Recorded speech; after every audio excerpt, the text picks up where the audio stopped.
We have been at the CES for many years now, and yes, it's a show that stands for innovation. It puts the customer at the center of things. How do you use technology to improve the customers' lives?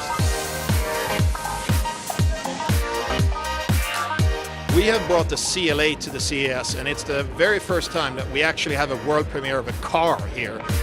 Please welcome the Mercedes-Benz CLA.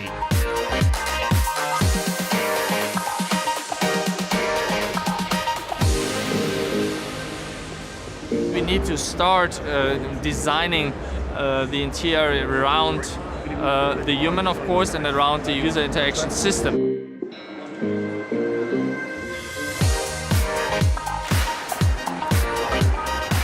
And with the EQC and the Vision URBANETIC, we have two battery electric vehicles, zero-emission vehicles here.